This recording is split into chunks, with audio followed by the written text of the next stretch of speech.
This portion of the presentation will go over the use of a flaring tool to flare at the end of a copper tube. When using a flaring tool, first ensure the tube end to be flared is properly reamed before attempting to flare it. This will ensure a smooth, even flare is created. The tube is then clamped within the flaring block on the flaring tool, with the end slightly above the chamfer. A screw-type yoke is turned, which forces a cone-shaped adapter into the unflared tube. This action creates the flare in the tubing. 45-degree chamfers are most commonly used to create flared ends. Be careful not to over-tighten the cone, or else cracking or deformation of the flaring tool can occur. This in addition to creating a poor quality flare. This is a picture of a common flaring tool. Picture A shows an unflared tube being held in a flaring block. Picture B and C show the tightening of the screw-type yoke, which forces the cone-shaped adapter into the unflared tube, creating the flare shown in the fourth picture. Also, take care not to extend the tube too high above the chamfer when using the flaring tool.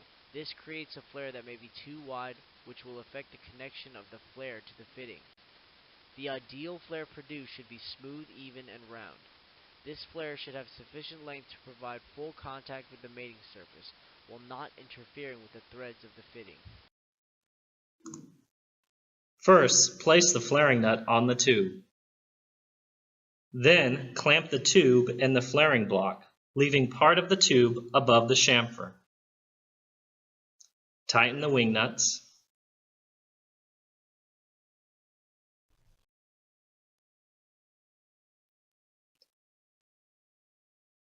Make sure the flaring nut is on the tube.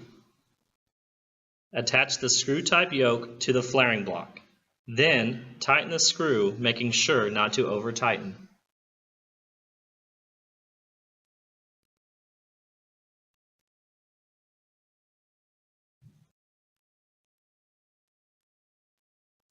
Unscrew the yoke and wing nuts.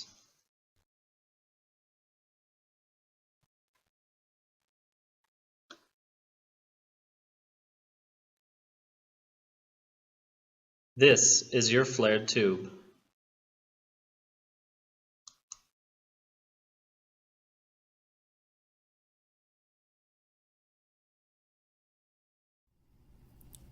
Flared fittings are designed for higher pressure systems, producing a pressure-resistant, leak-tight seal.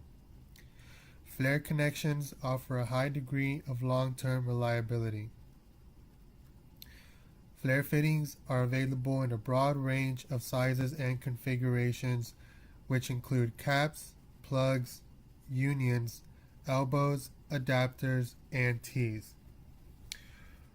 For this installation, the components required will be a nut, fitting, thread oil, and 2 adjustable wrenches. To install a flared fitting, slide the nut into the tube with threaded end facing outward. Next, after flaring the tube, thread the flare nut onto the fitting. Use lubricating oil to ease nut assembly. Next, use 2 wrenches to tighten the connection. Be careful to not over-tighten the connection, as this may cause damage to the flare or fitting. Next, attach tubing to the other end of the fitting and check for leaks. If leaks are present, check nut and fitting for tightness. Isolation valves or service valves are used to service appliances without having to isolate water supply. For a half-inch copper tube, a 15mm isolation valve with compression ends is needed. The body has a taper in which the olive sits. From left to right, the components of a compression valve are 2 compression nuts, 2 olives, a valve body, and a copper pipe. The installation tools are a monkey wrench, water pump pliers, a hacksaw, or a pipe slice. A pipe slice is preferred, but if the pipe is against the wall, A hacksaw is required. In order to install a compression fitting, one needs to remove the correct amount of pipe in order for the valve to fit and function correctly. The first step in cutting the pipe is to label the pipe with the section that needs to be removed. A paint marker is used to label the copper pipe at the beginning of the threads located on each side of the valve. Once the pipe is marked, one needs to physically cut the pipe. A pipe slice is preferred because it creates a straight, burr-free cut. Joints are far better if the two pieces of the pipe to be joined are square and burr-free.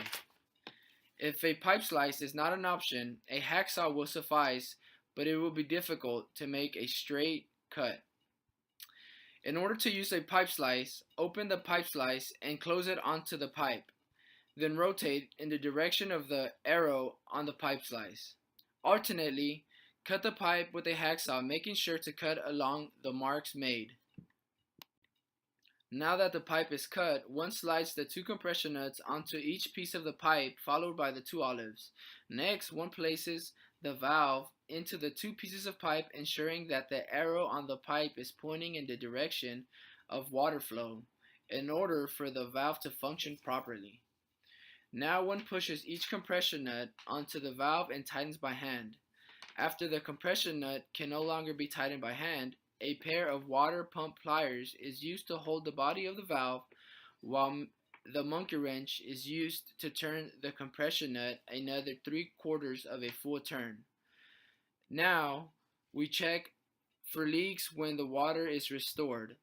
If leaks are present, tighten compression nuts a little bit more until no further leaks are detected.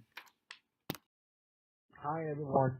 Today we'll be talking about the process involved in fitting a tubing joint. So here are the list of the materials that are needed to perform the operation. We have the copper pipe by itself, the copper fitting, the propane surge, the flux brush, the hacksaw, the sandpaper, the wire fitting brush, the tool, and the vise.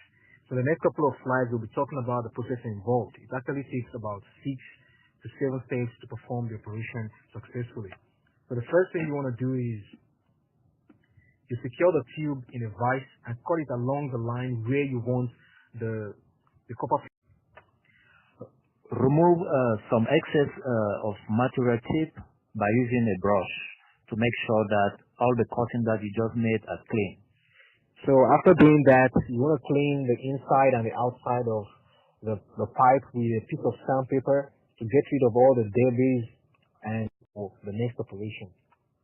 Apply a soldering paste all around the surface that you just cleaned so that it will allow a smooth and nice contact between the two elements. So after doing that, the next thing you do is you attach the fitting to the pipe, the soldering flux. You bring it a little bit close to the fitting, but you have to make sure it's not too close, otherwise you end up burning the fitting and then cut it, and then you end up with a bad joint. After operating the two elements, make sure that you apply the lead, which is the soldering element between the two pipes all around the surface.